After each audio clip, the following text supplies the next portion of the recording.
During my son's wedding, his bride whispered, "Buy us a house, or I'll tell everyone I'm pregnant with your child." I calmly stood up, put my hand in my pocket, and handed her a small gift. She screamed. She was expecting money for luxury, but got sweet revenge instead. Before we continue, please subscribe to the channel, and let us know where you're listening in the comments. The fabric samples lay scattered across my desk when the phone rang. I'd been comparing burgundy and navy upholstery swatches for the Scottsdale showroom, squinting at them under the fluorescent lights. Thursday afternoon, the kind of quiet February day where business hums along without crisis. Dad, are you sitting down?" Kevin's voice hit me like electricity. My son didn't call during work hours unless something had happened. "What's wrong?" I straightened in my chair, already running through possibilities. Accident, job loss, health crisis. Nothing's wrong. Everything's perfect. His words tumbled over each other, breathless. "Jessica's pregnant. We're getting married. 2 weeks from Saturday. I know it's fast, but when you know, right?" The samples slipped from my fingers. "Kevin." My son, who'd stumbled through 3 failed engagements in his 20s, who'd spent the last 5 years avoiding commitment entirely. Pregnant. Married. "Kevin, that's—" I searched for words that felt genuine. "That's wonderful. I'm happy for you. I want you to meet her properly. Tonight, maybe. Can we come for dinner?" I glanced at my watch. 3:15. "Absolutely. 7 o'clock." After he hung up, I sat back in my leather chair and stared at the ceiling tiles. Kevin hadn't mentioned Jessica before last month. Now she was pregnant, and they were planning a wedding. The timeline felt compressed, rushed, but maybe that was just my old-fashioned sensibility. My late wife Anne and I had dated for 3 years before marrying. Different generation, different rules. I wanted this to work for him. I wanted it badly. The market on Camelback had decent steaks.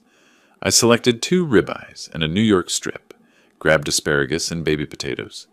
Wine, I chose a Napa Cabernet, nothing too expensive but respectable. At home, I set the dining room table with Anne's china, the ivory plates with the delicate gold rim she'd received from her grandmother. If Kevin was starting a family, this moment deserved acknowledgement. Tradition mattered. They arrived exactly at 7. Kevin came through the door with that nervous energy I remembered from his childhood piano recitals, practically vibrating. The woman beside him moved differently.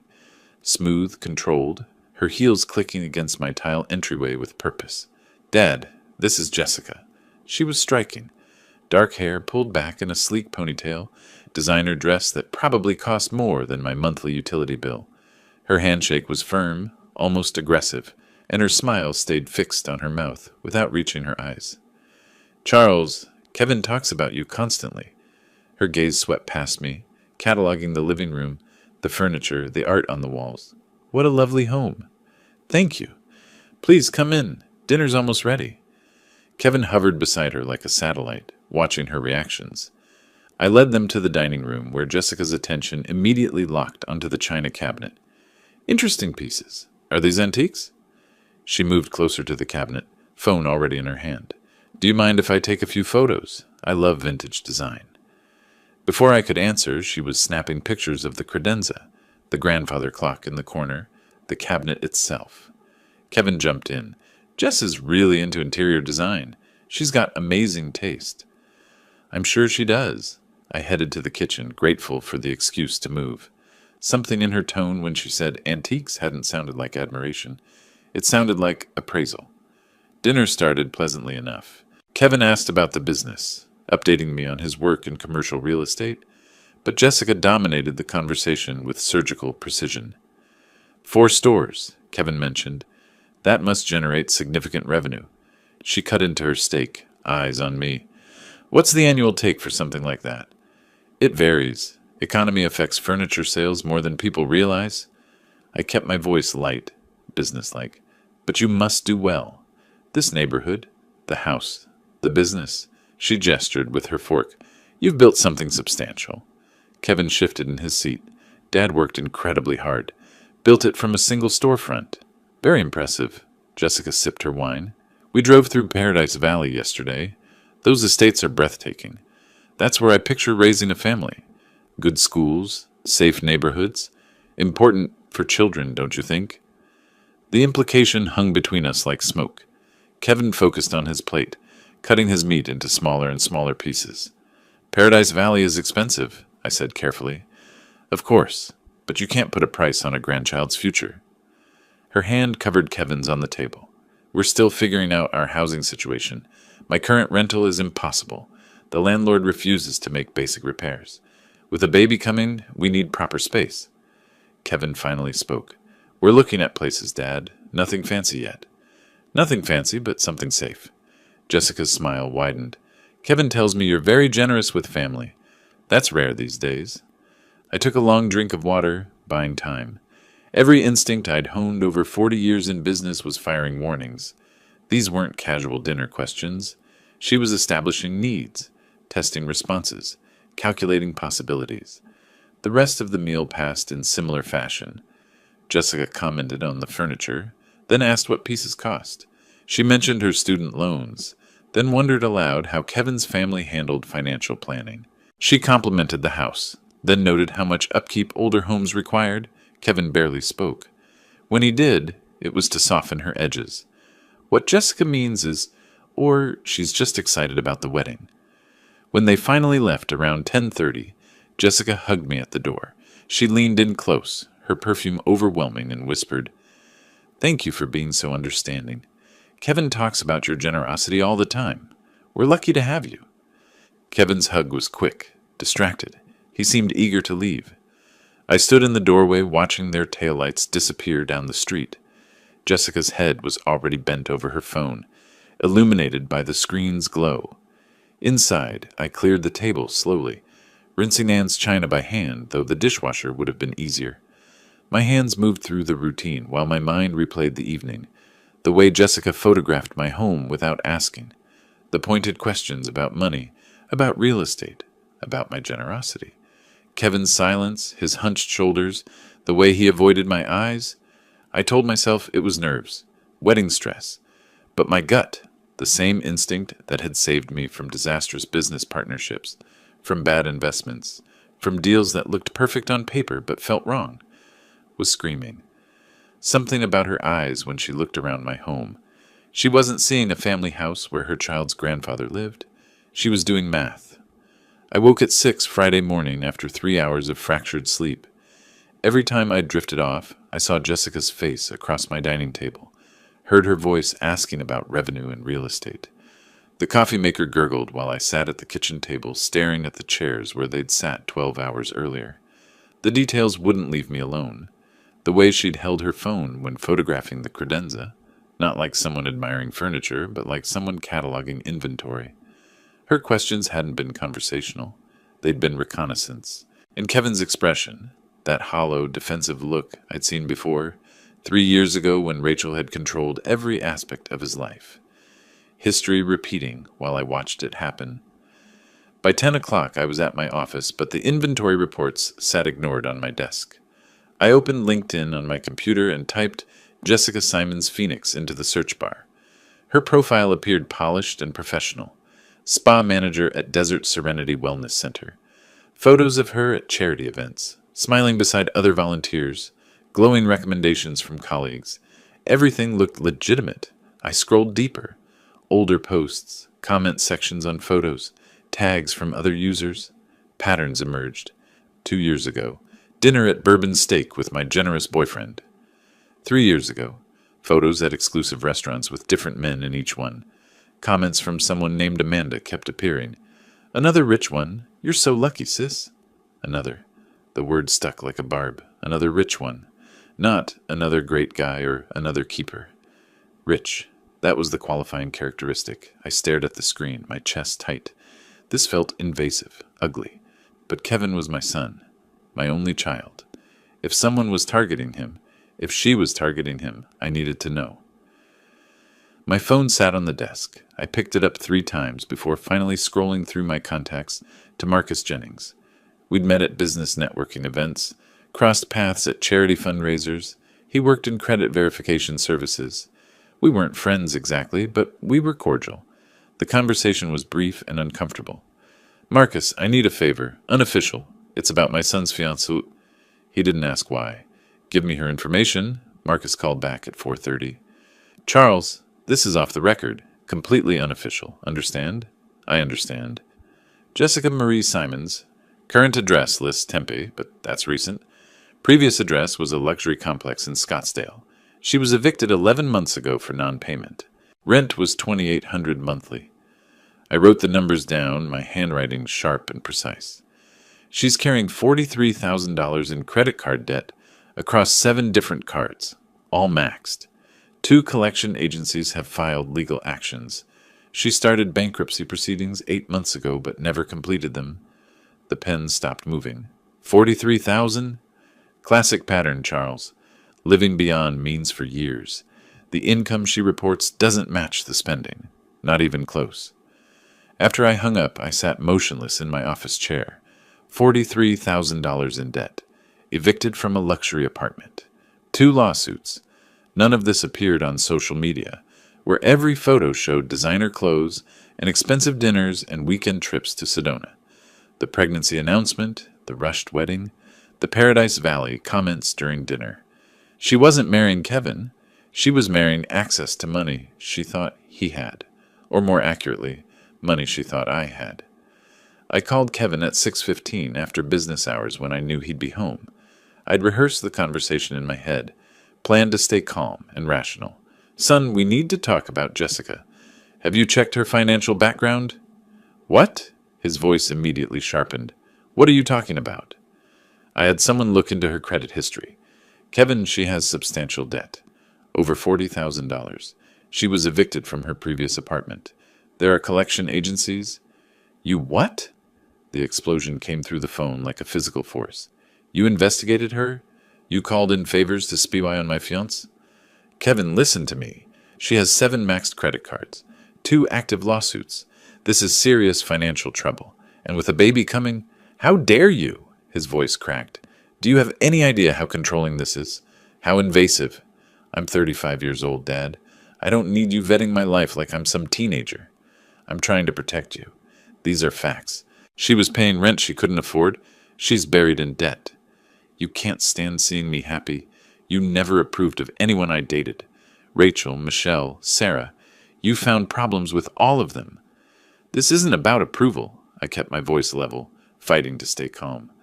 This is about a woman with a pattern of financial irresponsibility who suddenly appears pregnant and wants to get married in 2 weeks. Kevin, please, just think about the timeline. You just can't stand the thought of me being happy with someone you didn't choose. His words came out ragged, wounded. You never could. I should have known you'd find a way to ruin this. Kevin, don't call me again. The line went dead. I sat there with the phone in my hand, staring at the darkened screen. Outside my office window, the Phoenix sunset painted the sky, orange and purple, beautiful and meaningless. I pulled up Jessica's Instagram again on my computer. Every photo showed luxury, designer handbags, expensive restaurants, weekend trips to California wine country, spa days, jewelry. None of it matched a spa manager's salary. None of it made sense unless someone else was paying, or unless she was hunting for someone who would pay. The pregnancy test could be real or manufactured. The rushed wedding ensured minimal time for questions. The Paradise Valley comments were anchors, establishing expensive expectations early. Kevin's defensiveness kept interference minimal. She'd done this before. Amanda's comment proved it. Another rich one. I opened my desk drawer and pulled out a legal pad, something I did when problems needed solving. At the top of the page I wrote, Jessica Simons, what I know. The list grew. Debt amounts, eviction date, the timing of her relationship with Kevin, every pointed question from last night's dinner. When I finished, 3 pages were covered in notes. Kevin wouldn't listen. That was clear. He'd chosen his side, and it wasn't mine. Which meant I had 2 weeks before the wedding. 2 weeks to find proof she was targeting him.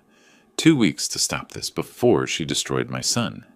I clicked back to her Instagram, studying each photo with new eyes. Somewhere in this carefully curated performance was the truth. Somewhere was evidence. I just had to find it. A week had passed since Kevin hung up on me. 7 days of silence that felt like months. I'd left voicemails, 8 of them. The first 2 were calm, rational explanations of the credit report, By the fourth, I was pleading. By the seventh, I stopped trying to sound composed. None were returned. Thursday afternoon, I drove past Kevin's apartment in Tempe. Jessica's white BMW sat in his parking spot like a territorial marker. I circled the block twice before forcing myself to leave.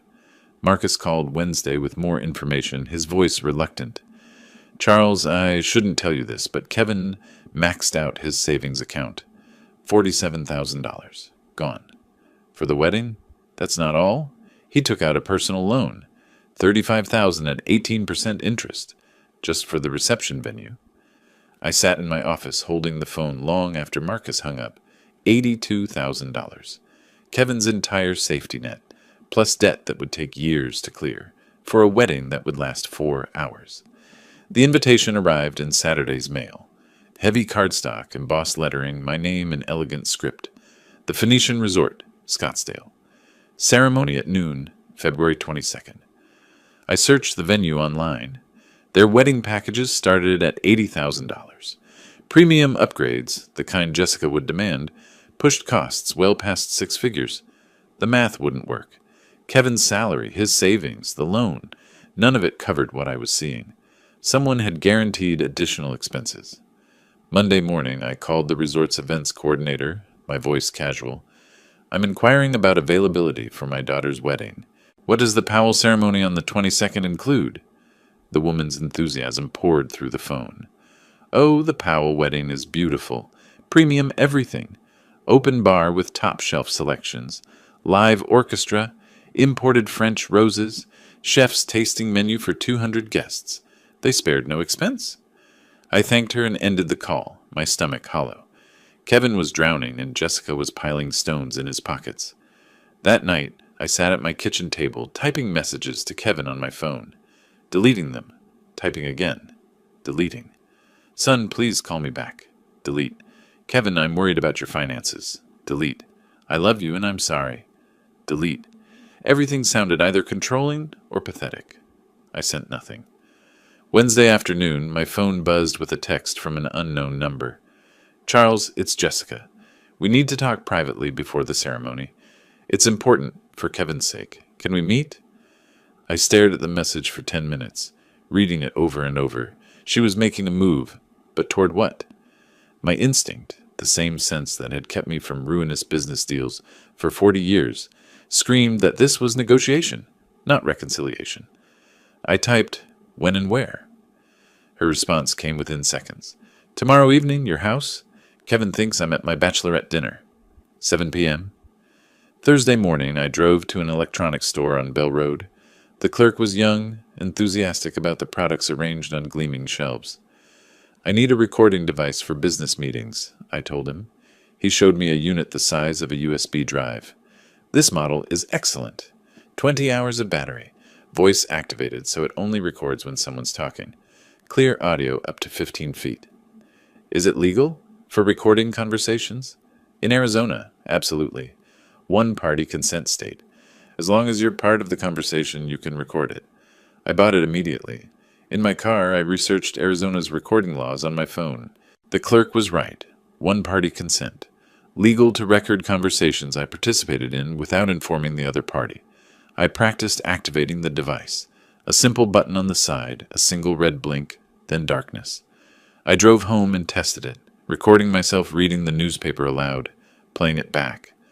My voice sounded strange and distant, but every word was intelligible. Whatever Jessica wanted, I'd have proof. Friday evening at 7 o'clock, I watched through my front window as Jessica's BMW pulled into my driveway. She stepped out wearing a soft pink sweater, her makeup understated, hair loose around her shoulders. She looked young, vulnerable, every detail calculated to project innocence. I activated the recorder in my jacket pocket before opening the door. The red light blinked once. Charles, thank you for seeing me. Her smile was apologetic, practiced. I know things have been tense. I led her to the living room. She settled onto the couch, accepted a glass of water, and her expression turned gentle. I owe you an apology. I was pushy at dinner. Wedding stress, you understand? I didn't mean to come across as materialistic. I watched her performance, recognizing the technique. Soften the target before the real request. I'd seen it in business negotiations dozens of times. Kevin loves you so much, she continued. This distance between you is killing him. I wanted to fix things before the wedding. Can we start over? Her eyes were wide, sincere, perfectly practiced. If I didn't know what I knew, I might have believed her. I appreciate you coming, Jessica. I want Kevin to be happy. She smiled, relief flooding her features. Then carefully, there is one small thing. Kevin's been stressed about money. The wedding costs more than we planned. She paused, letting silence do its work. I said nothing. I wondered if you might help with our housing situation after the wedding, just temporarily, until we get settled. The test. Probing my willingness to provide money, measuring my resistance. We can discuss that after you're married, I said carefully.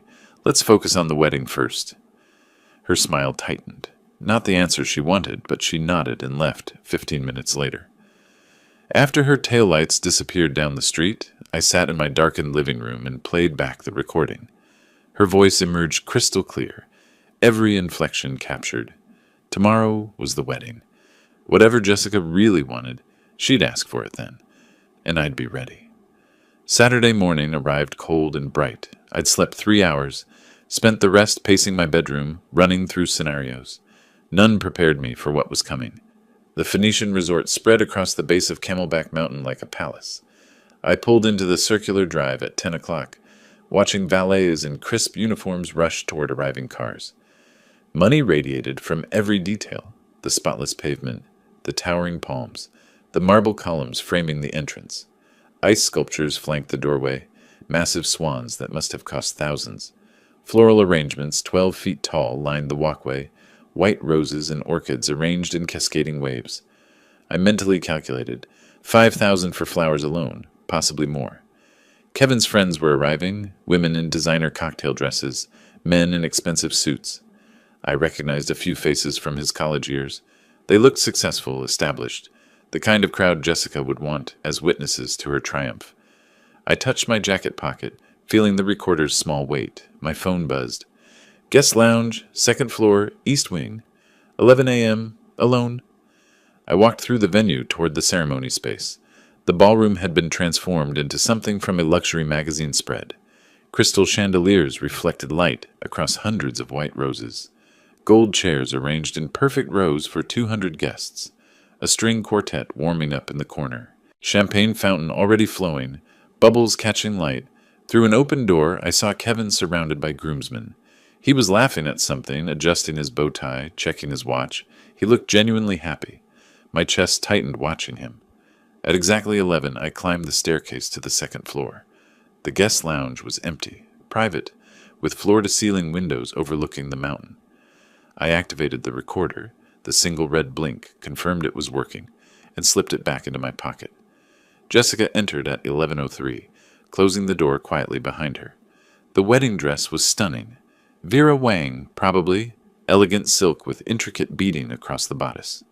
Her makeup was flawless, hair swept up in an elaborate updo, diamond earrings catching every movement of light.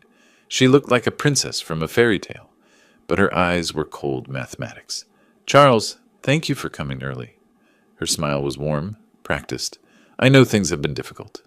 I nodded, said nothing. She walked to the window, her voice casual. It's a beautiful day. Kevin's so happy. He wishes you two weren't fighting. I want him to be happy, I said carefully. That's all I've ever wanted. She turned, her smile never reaching her eyes. Then we should talk about how to make that happen. Permanently. The word hung between us like a suspended blade. Her tone shifted, businesslike now. Charles, let's be practical. Kevin and I need a house. Paradise Valley. At least $850,000. Jessica, that's a significant amount. She cut me off. I'm pregnant. We need proper space. You're a grandfather now. Surely that means something. I can help with a down payment. 15, maybe 20%. But purchasing an entire... That's not going to work. Her voice went cold, the mask dropping completely. She stepped closer. I saw the predator clearly now, no longer hiding. Here's what's going to happen. You're going to buy us that house. Full payment. This week. And if I don't? Her smile was sharp as broken glass. Then I tell everyone the truth, that I'm pregnant with your child. Ice flooded my veins, but I kept my voice steady. That's absurd. No one would believe. She laughed, soft and vicious. Really? Who do you think they'll believe? A 63-year-old man or a pregnant 32-year-old woman in a wedding dress? Each word was a calculated strike. I'll tell them you tried to seduce me at that first dinner, that you've been sending me inappropriate messages for weeks, that when I rejected you, you tried to sabotage our wedding with fake financial reports. My hands clenched into fists at my sides. Kevin will never speak to you again. Your business reputation destroyed. Everyone loves a scandal. Furniture magnate preys on son's pregnant fiancé. That's front page material. She paused, letting it sink in. Or you buy us a house, play the generous grandfather, and everyone's happy. Your choice. You have 60 seconds. The silence stretched thick and suffocating. I stood motionless. 3 seconds. 4. 5. Processing shock, fury, the calculated cruelty of her entire plan. Then I spoke, my voice quiet and level. Jessica, you just made the biggest mistake of your life. Her smile faltered slightly. Excuse me? I reached into my pocket and pulled out the small recording device, held it up. The red recording light blinked steadily. Jessica's face drained of color, white as her wedding dress. What is that? Every word, from the moment you walked in.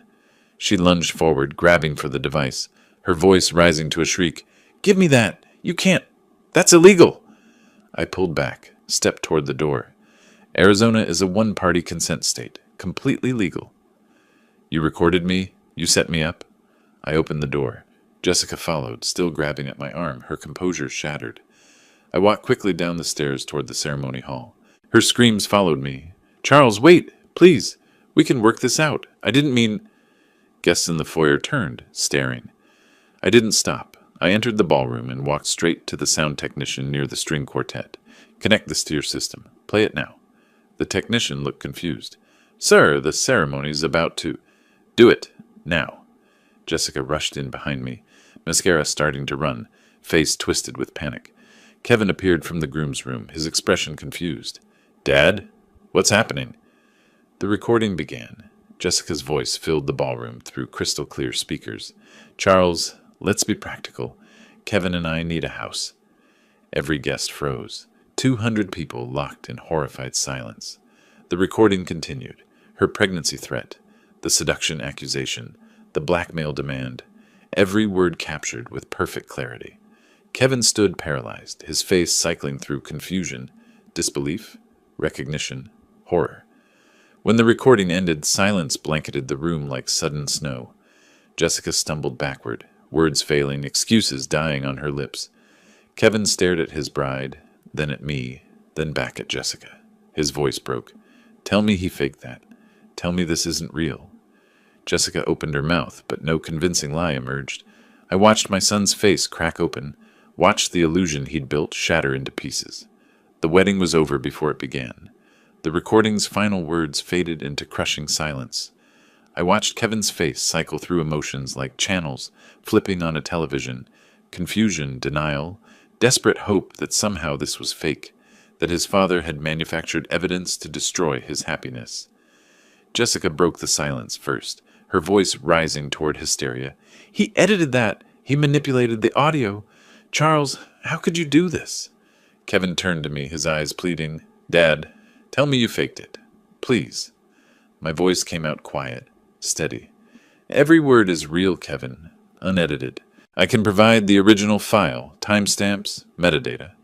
His face hardened, not acceptance, not belief in the evidence, just a wall slamming down between us. A guest near the front whispered loudly enough to carry through the ballroom. I heard what I heard. That woman was blackmailing him. Kevin moved toward Jessica, who had begun crying, real tears streaming down her face, mascara running in careful tracks. Perfect victim performance. She clutched his arm. Kevin, he's trying to destroy us. He never wanted you to be happy. This is revenge because you chose me over him. I took a step forward. Son, listen to what she actually said. She threatened to claim you weren't the father. She demanded $850,000. Kevin's voice cracked raw with pain and fury. You always did this. Every relationship I had. You found something wrong. You can't stand seeing me with someone. The words hit like fists. This isn't about control. She was blackmailing me. You heard it. You recorded her without permission. You set her up. His eyes were wet now, voice shaking with anguish. You're jealous because you've been alone since Mom died, and you can't handle me being loved. The accusation hung poisonous in the air between us. I opened my mouth, but no response came. How do you argue with someone who's chosen their illusion over reality? Who needs the lie more than the truth? Kevin took Jessica's hand. We're leaving. Don't contact me. Ever. Jessica threw me a look over her shoulder as they walked toward the exit, calculation mixed with triumph. She'd lost the wedding, but kept her prize. Some guests remained seated, uncertain. Others began gathering belongings, avoiding eye contact with me.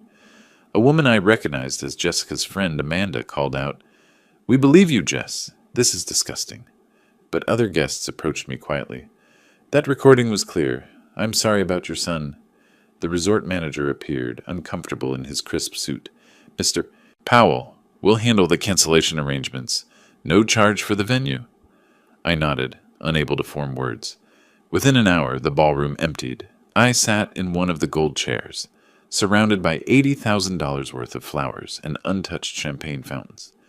My phone vibrated constantly. Texts from friends, family, people who were there. I didn't read them. A waiter approached nervously. "Sir, can I bring you anything?" I shook my head. He retreated, leaving me alone in the wedding that wasn't. I drove home in a fog, the afternoon heat shimmering off the asphalt in waves. My house felt enormous and empty when I entered, Anne's absence sharp as broken glass even after 3 years. Sunday morning, my phone buzzed with a text from Kevin's number. The message was brief, final. "I'm not your son anymore. Jessica and I are moving forward together. Don't call, don't text. You're dead to me." I read it 3 times. Each word felt permanent, carved in stone. Sunday afternoon, a friend forwarded me Jessica's Instagram post. The photo showed her in casual clothes, eyes red from crying, no makeup, calculated authenticity. The caption read, "Heartbroken doesn't begin to cover it. Kevin's father sabotaged our wedding because he couldn't accept someone loving his son. He recorded a private conversation, edited it to make me look terrible, and destroyed the happiest day of my life. To everyone asking, yes, Kevin and I are staying together. Real love survives attacks." The post had 347 likes, 89 supportive comments. I saw names I recognized, mutual acquaintances, business contacts, people who should know better. Some comments were different. I was there. That recording sounded pretty clear to me, but they were buried under Jessica's supporters. I set my phone down and didn't pick it up again for hours. Monday morning, I sat across from Richard Clark in his downtown Phoenix office. He was 58, gray suit, calculating eyes that had seen every kind of family disaster. He'd listened to the recording twice, taken notes, and now delivered his assessment. The recording is completely legal. Arizona's one-party consent law is clear. But, I waited through the pause, she can still sue you. Emotional distress, defamation, claim you recorded her in a bathroom or somewhere with expectation of privacy, even though you didn't. Make your life expensive even if she loses. So she gets away with it? Richard leaned back. Not necessarily. But you need to be smarter than just having proof. You need to build a pattern. Show this isn't an isolated incident. He slid a business card across the desk. Private investigator, discreet, expensive, but thorough. I pocketed the card. What am I looking for? Her history, previous relationships, financial records. Anything that shows this is her playbook, not a one-time mistake. If she's done this before, those men might talk. I nodded, feeling pieces of a plan forming. Richard added quietly, "And Charles, prepare yourself. Your son might not come around. Not soon. Maybe not ever." The words landed heavy and true. As I stood to leave, Richard mentioned almost casually, "One more thing. I had someone check hospital records, doctor visits. Jessica Simons hasn't seen an OBGYN in 2 years." I froze. "She's not pregnant?" "No medical evidence she is. No prenatal vitamins purchased on her insurance. No appointments. Either she's lying or she had a very recent miscarriage she hasn't mentioned." I felt fury and something like relief collide. She lied about being pregnant to pressure Kevin into marriage? That would be my assessment, which makes the blackmail even more calculated. She was building urgency around a fiction. I sat back down heavily. The cruelty of it, using a fake pregnancy to trap my son, settled over me like wet concrete. I left the lawyer's office, stepped into harsh Phoenix sunlight. I had evidence, a legal recording, proof of Jessica's manipulation, but Kevin still chose her. The victory felt like ashes. 3 manila folders spread across my desk, the private investigator's report on Jessica's past. First folder, Robert Green, 45, divorce tech executive from 2022. The PI found bank records showing Robert paid Jessica $75,000 after dating 6 months. His statement to the investigator: "She threatened to accuse me of assault if I didn't pay. I had a daughter, a business reputation. I paid to make her disappear."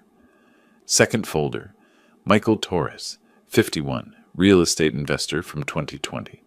Similar pattern, 4-month relationship, sudden pregnancy claim, demands for money. Michael paid $50,000 before Jessica miscarried, 2 weeks later. Third folder, David Chen, 48, restaurant chain owner from 2019. He paid $30,000 to end the relationship after she threatened workplace harassment claims. I leaned back, processing the timeline. 3 men in 5 years. $155,000 extracted through threats. Each relationship followed identical beats: charm offensive, rapid escalation, pregnancy or assault claim, payment, disappearance. The PI's notes included one chilling line: subject displays textbook predatory financial behavior. Targets men 15 to 20 years older, established wealth, family reputation to protect. Kevin fit the profile perfectly, not wealthy himself, but with a father who was. I felt sick recognizing how calculated it had been. Jessica hadn't fallen for Kevin. She'd researched him like a business investment. Wednesday afternoon, I was at my flagship furniture store reviewing inventory when my assistant approached. "Someone here to see you. Says it's personal." A woman stood near the entrance. Early 60s, gray hair and a neat bob, wearing simple slacks and a cardigan. A library book tucked under her arm. Her face was tired, kind with Jessica's cheekbones, but none of her hardness. She extended her hand. "Mr. Powell, I'm Barbara Collins, Jessica's mother. Could we speak privately?" My first instinct was suspicion. Another manipulation? But her eyes were direct, sad, genuine. I led her to my office and closed the door. Barbara sat, took a breath. "I owe you an apology, and possibly an explanation." She spoke carefully, like each word cost something. "I saw what happened at the wedding. A friend sent me the video someone posted online." I winced. I hadn't known there was video. I've watched my daughter manipulate people since she was 16. Boyfriends, employers, even me. She stole $12,000 from my savings 3 years ago. I reported it to police, then dropped charges when she cried and promised to change. Her voice didn't waver. "She's done this before. Other men. I didn't know the details, but I knew the pattern. She'd date someone wealthy. The relationship would end abruptly. Suddenly she'd have new furniture, a new car, expensive trips." "Why are you telling me this?" I asked. Barbara met my eyes. "Because you tried to protect your son and he rejected you for it. I know that pain. Jessica pushed me away years ago. The only time she contacts me is when she needs money or an alibi." She paused. "And because she's planning something else. I saw her text conversation with her sister Amanda." I sat forward. "What kind of conversation?" Barbara pulled out her phone, opened screenshots. "Amanda left her phone at my house last month. I looked. I know it's wrong, but I needed to know what Jessica was doing." She handed me the phone. The text thread between Jessica and Amanda read like a criminal blueprint. "Jessica, Kevin's broke now, but his dad's loaded. The recording is a problem, but I can work around it.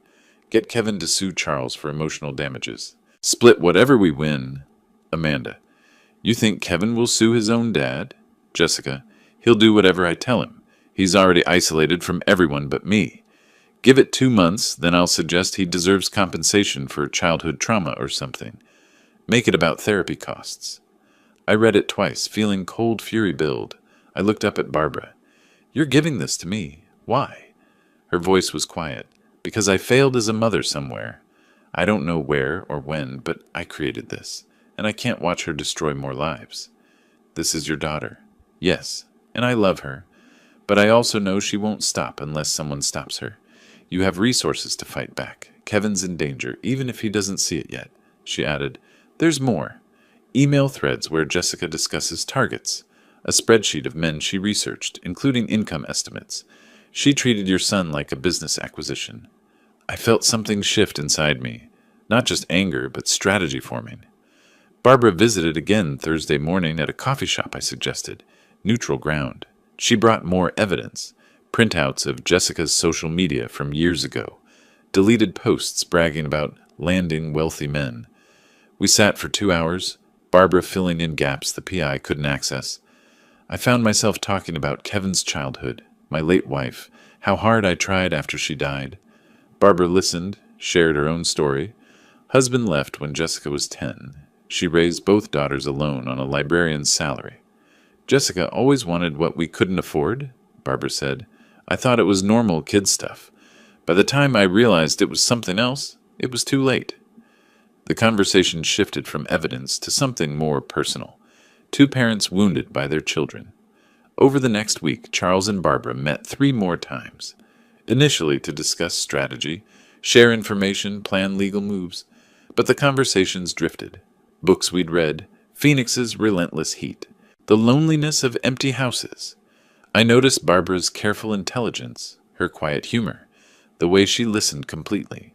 She noticed my fairness, my restraint, despite having weapons to destroy Jessica legally. Neither of us named what was happening, but something was.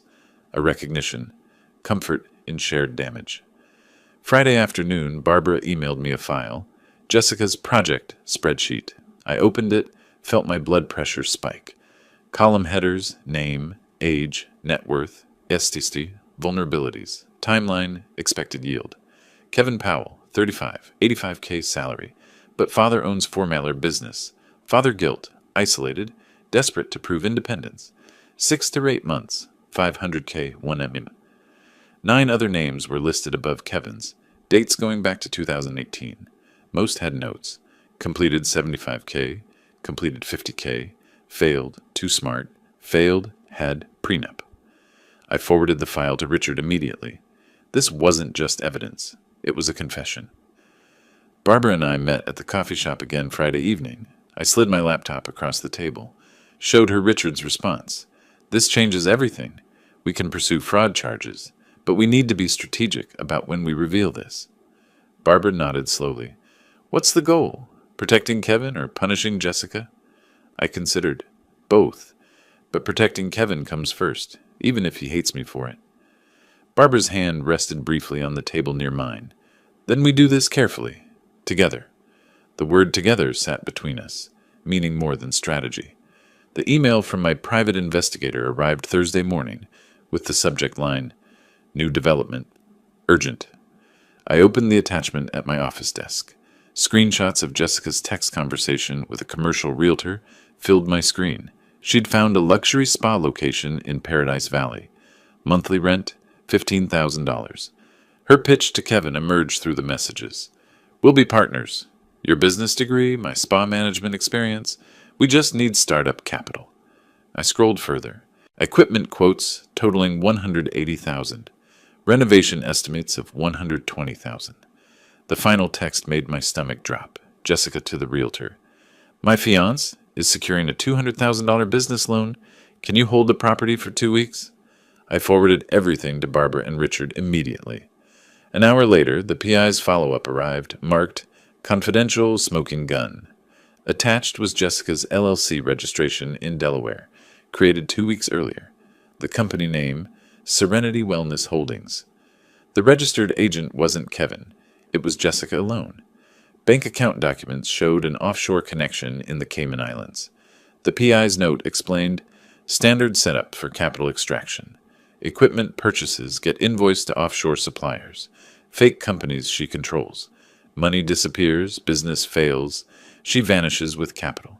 Target will be left with $200K debt and no assets. Recommend immediate intervention.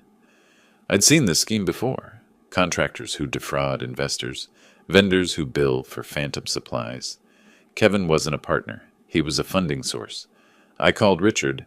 I need to stop a loan without revealing my involvement. Can it be done? He thought for a moment.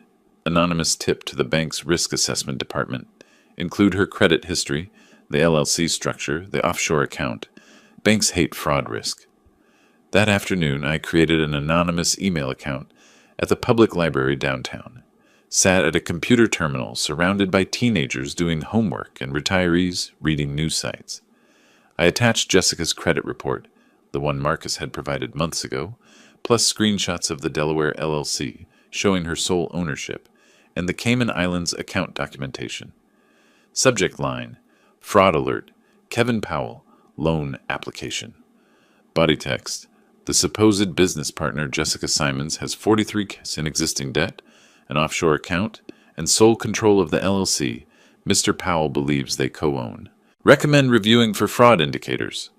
I hit send before I could second-guess the decision. 2 days later, Kevin's number appeared on my caller ID. I didn't answer. He would only call if he needed something or wanted to yell. The voicemail he left was brief, angry. I know you did this. The bank rejected my loan.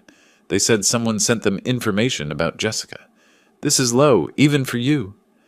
I saved the voicemail. An hour later, Jessica called from Kevin's phone. Charles, we need to talk about boundaries. You're interfering with Kevin's business decisions now? I didn't answer that call either. The following week, Jessica began appearing in my orbit, too frequently to be coincidence. Monday morning, she was at the coffee shop I frequented before work. She approached my table. Charles, what a surprise. Can we please talk? I miss Kevin having his father in his life. Wednesday, she appeared in my store's parking lot when I left for lunch.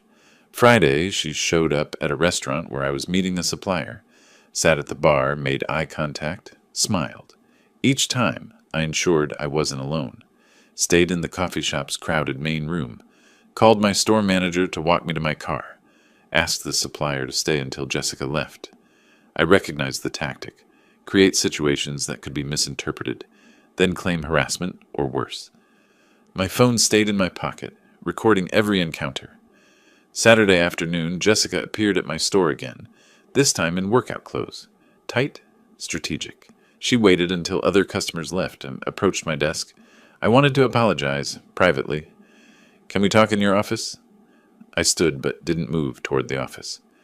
Anything you need to say can be said here. My assistant is right there. I gestured to Sarah, my store manager, watching from 10 feet away. Jessica's voice dropped, intimate. I think we got off on the wrong foot. I understand why you were protective. Maybe we could start over, just you and me? Her hand moved toward my arm. I stepped back. Sarah, could you join us, please? Jessica was just leaving. That evening, I met Barbara at the Phoenix Art Museum, our fourth date, though neither of us had called it that. We walked through the contemporary wing, discussing a sculpture that reminded Barbara of a book she was reading. I found myself smiling genuinely, something I hadn't done since before Kevin's engagement. Over wine afterward, I told her about Jessica's attempts to corner me alone. Barbara's face tightened. She's setting a trap. Classic Jessica. Create a situation where it's your word against hers. I know. I'm documenting everything. Never alone. Always recording. She touched my hand. I hate that you have to live like that. But I'm glad you're being careful. The touch lingered longer than necessary. Both of us noticed. Neither pulled away. Over the next 2 weeks, Barbara and I fell into a rhythm. Coffee twice a week, dinner on weekends, long phone conversations about everything except our children. Barbara introduced me to contemporary fiction I'd never have read. I discovered I liked it. I took her to a symphony at the Scottsdale Center for the Performing Arts. She cried during the Brahms. One evening at her townhouse, reviewing legal documents became background noise to conversation about our lives before the damage. I talked about my late wife, 8 years gone, how I'd stopped living and just maintained. Barbara shared about her ex-husband, the loneliness of raising difficult daughters alone. Neither of us said, I'm falling for you, but both knew. Late one night, I sat in my home office staring at the framed photo of Kevin from his high school graduation. My phone buzzed. Another blocked call, probably Jessica. I thought about the PI reports, the bank intervention, the careful documentation of Jessica's seduction attempts. I was protecting my son, but Kevin saw it as warfare. The question gnawed. Was I helping or just punishing? Barbara's text arrived. Stop overthinking. You're doing what's necessary. Get some sleep. Sunday morning, Barbara and I met at our regular coffee shop. A corner table had become ours. She slid her phone across. Amanda posted this yesterday. Read the comments. The Instagram post showed Jessica and Kevin apartment hunting. Caption, New beginnings despite obstacles. Comments from Jessica's friends. Your future FIL is crazy. Can't believe he's still harassing you. Have you considered a restraining order? I felt public opinion shifting against me. Barbara, she's building a narrative, preparing for something bigger than seduction attempts. I met her eyes. Let her come. Richard has everything documented. We're ready. The certified mail arrived at 9 a.m. on a Tuesday. I signed for it in my driveway, recognized the law firm letterhead immediately. Civil complaint, Jessica Simons and Kevin Powell versus Charles Powell. I read standing there, April sun already hot on my shoulders. The claims, intentional infliction of emotional distress, defamation, interference with business relations, damages sought, $500,000. The narrative Jessica's lawyers constructed was polished. Defendant, motivated by jealousy and desire to control his adult son, fabricated audio recordings, sabotaged business opportunities, and publicly humiliated plaintiffs at their wedding ceremony. I read it twice, feeling cold fury build. That afternoon, I sat across from Richard in his downtown office. He'd already reviewed the complaint, made notes in red ink across every page. This is aggressive but sloppy, he said, tapping paragraph 3. They're claiming the recording was fabricated. We have metadata, timestamps, audio forensic analysis proving authenticity. He flipped to page 5. They claim you sabotaged business opportunities. They'd have to prove you were involved in the bank's decision. Anonymous tip means no proof. Can they win? Richard leaned back. Win? No. Make it expensive and painful? Absolutely. Discovery will be invasive. Depositions, financial records, witnesses. Jessica's betting you'll settle to avoid the hassle. Not happening. Richard smiled. Sharp. Good. Because I've been preparing our counterclaim. Fraud, attempted extortion, blackmail. We have her previous victims willing to testify. The offshore account. Barbara's evidence. When we're done, Jessica won't be able to run this scheme again. I learned through a mutual business contact that Kevin had been fired. Not quit, despite what Jessica's Facebook post claimed. Mark called me reluctantly. Thought you should know. Kevin's been missing deadlines, arguing with everyone. Finally went off on his supervisor last week. They let him go. I tried to process this. Kevin loved that job. Worked there 7 years. Mark continued. He's not himself, Charles. Looks exhausted, lost weight. Whatever's happening with that woman, it's destroying him. I hung up and immediately wrote an email. Son, I heard about your job. Please talk to me. Whatever you need, I'm here. This lawsuit doesn't change that I love you. I sent it to Kevin's personal email, his work email, his phone via text. All bounced back or went unread. Jessica had blocked every channel of communication. Over the next 2 weeks, I wrote physical letters, handwritten on quality paper, each one different, apologizing for the wedding confrontation's public nature while defending the necessity, explaining the evidence I'd found, offering to help financially without conditions, reminiscing about our past together. I mailed them to Kevin's old apartment address. None were returned, but none were answered. I imagined Jessica intercepting them, reading them first, deciding what Kevin saw. The silence was worse than Kevin's anger had been. It meant complete isolation. Barbara called me on a Wednesday evening, voice tight. Amanda just told me Kevin's selling his apartment. I felt the floor drop. That's his only asset. He bought it 5 years ago. Jessica convinced him they need the money for legal fees and living expenses until he finds work. Amanda said Jessica has a real estate agent already lined up. It'll sell fast. Good area. Nice unit. I did quick math. Kevin bought it for $240,000, probably worth $290 now with Phoenix's market. After his existing mortgage, maybe $80,000 in equity. Jessica would burn through that in months, leaving Kevin with nothing. Can I buy it? Through an LLC? Keep Kevin from knowing? Barbara's silence told me she'd already considered and rejected this. Kevin would eventually find out. It would look like more control. I'm sorry. Desperate, I tried video messages to Kevin's phone, recorded myself in my living room, trying to sound calm despite the tremor in my voice. Kevin, I'm not asking you to forgive me. I'm asking you to look at the evidence with clear eyes. Jessica has an offshore account. She's done this to 3 other men. I can prove all of it. Please, just look at what I'm sending you.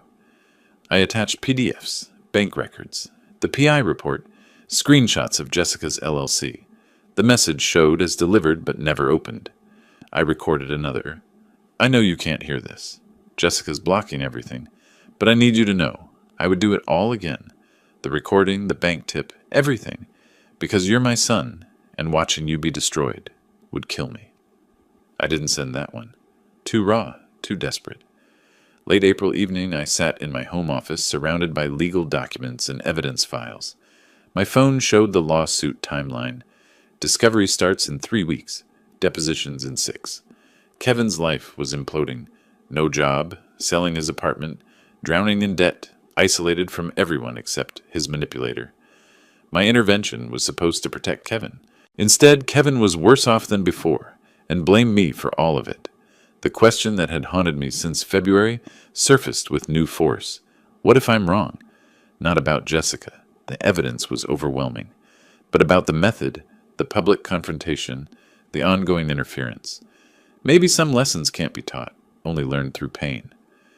I drove to Barbara's townhouse without calling ahead. She opened the door, saw my face, and pulled me inside without questions. We sat on her couch, her hand in mine, while I voiced the doubts. Kevin's life is falling apart. Maybe if I'd handled the wedding differently. Private conversation instead of public recording. Maybe if I'd let him take the loan. Learn the hard way when Jessica disappeared. Barbara listened completely before responding. Jessica destroyed 3 other men's lives before Kevin. You had proof she was blackmailing you. What were your options? Pay her. Let her keep extracting money?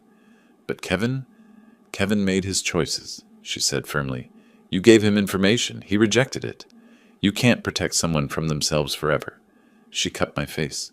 You're not cruel. You're not vindictive. You're a father watching his son make terrible decisions and doing the only thing you can. Building a record so when Kevin finally opens his eyes, there's proof. The truth doesn't stop being true because it's painful. I leaned into her touch, feeling something loosen in my chest. That weekend, I met with Richard to finalize the legal response. He had prepared 2 versions, defensive and aggressive. Defensive keeps things quiet, Richard explained. Aggressive makes this very public, very ugly. Jessica's previous victims would testify. Her financial schemes get exposed in detail. But Kevin's name is attached to the lawsuit. He'd be dragged through it all. I stared at both documents. My son's signature was on the complaint against me. But my son was also a victim, manipulated into attacking his own father. I chose the aggressive option. Kevin needs to see the full truth, even if he hates me for it. Late that night, Barbara and I walked through her neighborhood, the desert air finally cooling. When this is over, the lawsuit, the exposure, everything, Kevin still might not forgive you, she said. I know. Can you live with that? I thought about the past 3 months, discovering Jessica's scheme, the wedding confrontation, losing Kevin, finding Barbara. My answer surprised me. Yes, because I'll know I did everything possible to save him, even if he never sees it that way. The Maricopa County Superior Court building rose from downtown Phoenix like a monument to order, all glass and concrete fighting the June heat. I sat at the polished defense table beside Richard, watching Jessica's lawyer arrange papers with practiced confidence. Judge Morrison presided, mid-50s, sharp eyes, a reputation for demolishing frivolous lawsuits. Jessica's attorney, Davis, delivered his opening statement with theatrical flair. Charles Powell, jealous father, controlling manipulator, destroyed his son's happiness from pure spite. Kevin sat in the gallery behind Jessica, wearing an ill-fitting suit. He'd lost weight. His face was pale, unreadable. Barbara sat alone 3 rows back. Our eyes met briefly. She nodded encouragement. Richard waited beside me with predatory patience. yellow legal pad covered in notes, 3 evidence boxes stacked at his feet. Jessica took the stand, swearing oath with practiced sincerity. Her lawyer guided her through the narrative. She'd fallen in love with Kevin, was excited to join his family, but Charles had been hostile from their first meeting. He questioned my finances, investigated my background without permission, then recorded a private conversation where I was joking, poorly I admit, about needing a house. Her voice trembled perfectly. He played that recording at our wedding in front of 200 people. It destroyed everything. Kevin lost his job from the stress. We lost our savings. All because Charles couldn't accept someone loving his son. She dabbed her eyes with tissue. Richard didn't cross-examine aggressively. He asked 3 questions. Ms. Simons, how many men have you dated in the past 5 years who were significantly older and financially established? Jessica hesitated. I don't see how that's relevant. Richard smiled. Your Honor, it will become very relevant. Richard began methodically. Your Honor, this isn't about a father's jealousy. It's about a documented predator who has run this identical scheme on at least 3 previous victims. He presented the audio forensic analysis first. Expert testimony via deposition confirming the wedding recording was authentic, unedited, with verified timestamps and metadata. Jessica's lawyer objected repeatedly. Judge Morrison overruled each time. I'll hear the evidence, counselor. Next came Jessica's financial history. The credit report showing $43,000 in debt, the eviction, the collection lawsuits, then the Delaware LLC registration for Serenity Wellness Holdings, Jessica's name only, despite telling Kevin they'd be partners. The offshore Cayman Islands account, opened 3 weeks before the spa proposal. Bank statements showing the spa business plan was a shell for extracting Kevin's loan. Richard's presentation was surgical, each document building on the last. Kevin shifted in his seat, face growing paler with each revelation. The defense calls Robert Green. A man in his mid-40s entered, expensive suit, graying at temples, successful but carrying visible shame. He swore in, sat, wouldn't look at Jessica. Mr. Green, how do you know the plaintiff? I dated her 3 years ago, for about 6 months. How did that relationship end? Green took a breath. She told me she was pregnant, said it was mine. Then she said she needed $100,000 for medical care and to go away quietly. Or she'd tell my ex-wife I'd gotten her pregnant during our custody battle. My daughter was 12. I couldn't risk losing custody. What did you do? I paid $75,000, all I could raise quickly. 2 weeks later, she texted that she'd miscarried. Then she disappeared. Changed her number, moved, gone. He produced bank transfer records, text message screenshots where Jessica explicitly demanded money. The courtroom was silent except for someone's sharp intake of breath. Kevin's. Jessica's lawyer tried damage control. Your Honor, Mr. Green's allegations are unproven, and Richard interrupted. We have 2 more victims prepared to testify. Michael Torres paid $50,000 under similar circumstances in 2020. David Chen paid $30,000 in 2019. Same pattern, fake pregnancy, blackmail, payment, disappearance. He slid their sworn affidavits across to the judge. Judge Morrison read, face darkening. Jessica stood suddenly. Those men are lying. This is a conspiracy. Charles paid them to... Mrs. Simons, sit down, Jessica's lawyer whispered urgently. But she was panicking now, the composed mask cracking. I watched Kevin in the gallery, his face cycling through emotions. Disbelief, recognition, horror. Judge Morrison didn't deliberate long. I've heard enough. This lawsuit is not only without merit, it appears to be part of an ongoing pattern of fraud and extortion. She looked directly at Jessica. Ms. Simons, the recording Mr. Powell made was legal under Arizona law. The evidence suggests you did exactly what that recording captured, attempted to blackmail him for money. Your claims are baseless. The gavel came down. The complaint is dismissed with prejudice. Further, Mrs. Simons, you are ordered to pay defendants' legal costs in the amount of $47,000. Jessica's face went white. I'm also referring this matter to the county prosecutor's office for investigation of possible fraud and extortion charges. This court is adjourned. The gavel's crack echoed like a gunshot. I exited the courthouse into late afternoon heat, loosening my tie. Richard was triumphant. That went better than expected. Morrison doesn't make prosecutorial referrals lightly. Barbara appeared, hugged me briefly, propriety in public, but relief in her eyes. Then I saw Kevin standing by a parking meter, alone, looking lost. Jessica was 20 feet away, on her phone, back turned, voice rising in argument. I approached Kevin slowly. "Son." He looked at me, and for the first time in 6 months, really saw me. "Dad, those men, what they said." His voice broke, and I recognized the sound, his certainty shattering. "I know.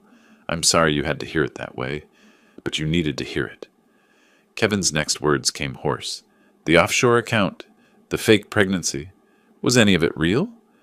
I wanted to comfort him with lies, but chose truth. "I don't think so, Kevin. The PI found evidence she researched you before you even met. Your income, my business, everything. She chose you deliberately." Kevin sagged against the parking meter. "I quit my job for her, sold my apartment, sued my own father." I moved closer. "I know, and I still love you. That never changed." Kevin looked like he wanted to believe, but couldn't quite reach it yet. Jessica's voice cut across the parking lot. "Kevin, we're leaving. Now." Her tone was sharp, commanding. No more sweet manipulation, just control. Jessica strode over, grabbed Kevin's arm. "Don't listen to him. Your father paid those men to lie. It's all a setup. We can appeal. We can—" Kevin pulled his arm back slowly. First time I'd seen him resist her. "Jessica, they had bank records, text messages. That man was crying on the stand." Jessica's voice went syrupy. "Baby, he was acting. Your father is powerful. He has money. He can make people say anything. We have to stay together. You and me against the world, remember?" Kevin looked between her and me, mind visibly at war. I stayed silent. This had to be Kevin's choice. Finally, Kevin said quietly, "I need to think. I need space." Jessica's face hardened for one unguarded moment. Pure calculation, no love. Then the mask returned. "Of course, baby. Let's go home and talk. Just us." Kevin walked to Jessica's car, movements mechanical. I watched them drive away, Barbara's hand finding mine. Richard approached. "He's wavering. Give it time. Reality doesn't sink in instantly." I nodded, but the hollow feeling remained. I'd proved everything in court, exposed Jessica completely, won the legal battle. But Kevin still drove away with her, and that was the only victory that truly mattered. My phone rang during a furniture delivery review at the store. Mid-July afternoon, Phoenix baking under relentless sun. The PI's voice was urgent. "I've got something. Jessica's been communicating with Brian Miller, Kevin's old business partner." I remembered Brian. Kevin had cut ties 2 years ago over ethical disagreements. "They're planning to forge documents claiming you embezzled money. Kevin invested in your business. Bank transfers, falsified contracts. The works. They're meeting tomorrow night to finalize the forgeries." Cold fury flooded through me. After losing in court, she's going criminal? Desperate people make desperate moves. She's facing $47,000 in judgments, plus possible fraud charges. This is her last play. Send me everything, location, time, the intercepted messages. That evening I sat with Barbara and Richard at my dining table. Laptop open showing Jessica's message thread with Brian. Jessica's text. "The old man has money Kevin technically invested years ago. We can claim he never returned it. Add interest. Make it look like embezzlement. Brian, you keep 30% of whatever we get." Brian's response. "I can create backdated investment agreements, fake bank statements. Meet me at Dominic's Steakhouse tomorrow at 7. Bring cash for the documents." Richard leaned back. "This is conspiracy to commit fraud. If we call the police now, they'd arrest them." I shook my head. Kevin needs to see it himself. Hear it from her own mouth. Otherwise, she'll convince him it was entrapment or I set her up. Barbara touched my hand. "You're going to bring Kevin there. Show him who she really is when she thinks he can't hear." "Exactly? Can you get him there without Jessica knowing?" "Amanda owes me. She's starting to see what Jessica really is. I think she'll help." Next morning, I texted Kevin from a new number. He'd blocked my regular number months ago. "Kevin, it's Dad. Please don't delete this. I need to talk to you. Not about Jessica. About your mother. Something I should have told you years ago. Dominic's Steakhouse tonight at 7. I'll wait 1 hour, please." The mention of his late mother was calculated. Kevin always wondered about details I rarely discussed. 3 hours later, a response. I'll be there. 7:15. If this is a trick, I'm done forever. I coordinated with the restaurant manager, an old customer. I need a private booth with a clear line of sight to table 14, and I need you to seat a specific couple at that table at exactly 7. The manager, sensing the seriousness, agreed. I arrived at 6:45, took a corner booth with high back seats. Could see table 14, but occupants couldn't see me. At 7, Jessica and Brian arrived, were seated at table 14, 20 feet away. Jessica wore business casual, her serious meeting outfit. Brian was mid-40s, slick, briefcase on table. They ordered drinks. Then Brian pulled out folders. I've created everything. Investment contracts from 5 years ago showing Kevin put $85,000 into Powell Furniture. Letters requesting return of capital. Your father ignoring them. Jessica examined the documents, smiling. These look perfect. When Kevin sees these, he'll have to sue again. His father will settle rather than face embezzlement charges. My hands clenched under the table, but I waited. At 7:12, Kevin walked in, scanning the restaurant. I watched Kevin approach the host stand, searching for me. He hadn't seen Jessica and Brian yet. They were engrossed in their conspiracy. I texted Kevin, "Don't come to my table yet. Look right. Table 14. Just listen." Kevin's face showed confusion, then he spotted Jessica. He froze, 20 feet away, partially hidden by a decorative pillar. Jessica's voice carried in the quiet restaurant. Kevin's such an easy mark. He actually believes everything I tell him. I love you, baby. Your father's the enemy. It's pathetic how desperate he is to be loved. Brian laughed. You've milked him for what, 6 months now? No job, no apartment, sold everything? Almost dry. This forgery is the last play. We get Charles to settle for maybe $200,000. I take my cut, pay off those court costs, and disappear. Kevin won't even know I'm gone until the lease on our apartment bounces. What about the kid? Still playing pregnant? Jessica's laugh was cold, empty. Please, there's never been a kid. That idiot believed it without even seeing a test. I watched Kevin's face from across the restaurant. It was the face of someone watching their entire world burn. Kevin's knees buckled slightly. He grabbed the pillar for support. Jessica continued, oblivious.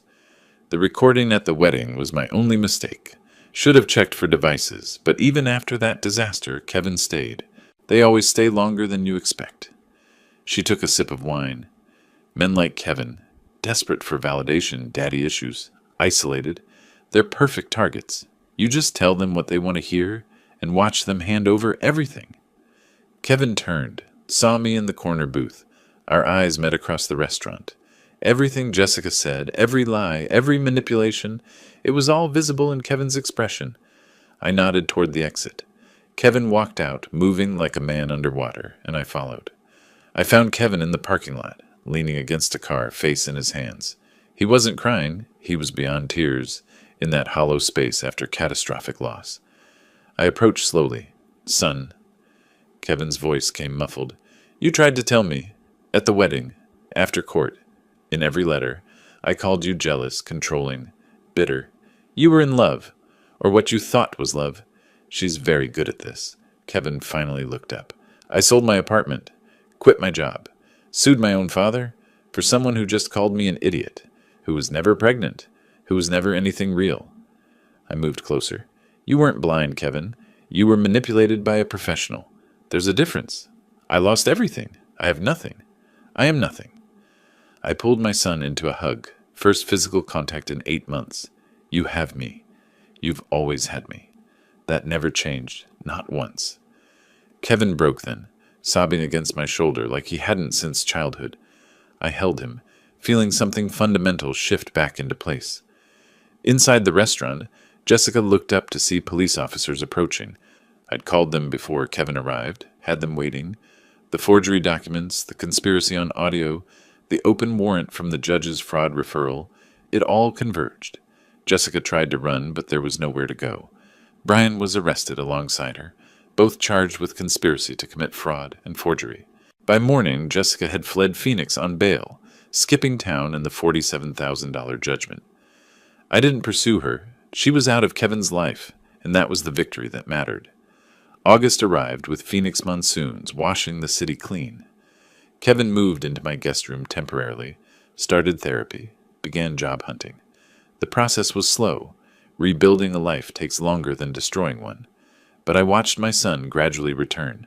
Smiles at breakfast, interest in conversations, plans for the future. One evening, Barbara and Kevin and I sat on the back patio. I took Barbara's hand. "We have something to tell you. Barbara and I are getting engaged." Kevin's reaction surprised us. He grinned. "About time, Dad. She's way too good for you."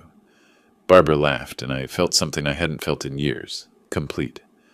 Late August, I hosted a small engagement gathering at my home. 20 close friends. Nothing elaborate, everything genuine. Barbara wore a simple blue dress, her smile radiant. Kevin stood beside me as the main witness, healthy weight returning, clarity back in his eyes. When it was time for toast, Kevin tapped his glass, stood. "I need to say something. For months, I thought my father was the enemy. Controlling, jealous, trying to ruin my happiness." His voice steadied. "But the truth is, sometimes, the biggest act of love is saying no when everyone else says yes. It's standing between someone you love and danger, even when they hate you for it." Kevin looked at me. "Dad, you saved my life. You let me hate you, sue you, cut you off, and you never stopped trying to protect me. That's not control. That's love. So thank you for not giving up, even when I gave up on you." My throat tightened, but I managed. "You're my son. I'd do it again. Every time." Kevin raised his glass. "To Charles and Barbara, two people who know that real love means telling hard truths and standing firm when everything says to walk away."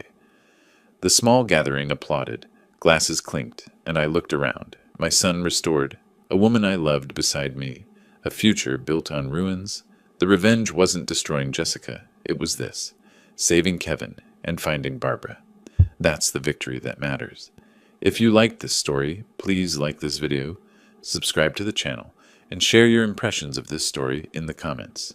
To listen to the next story, click on the box on the left. Thank you for watching.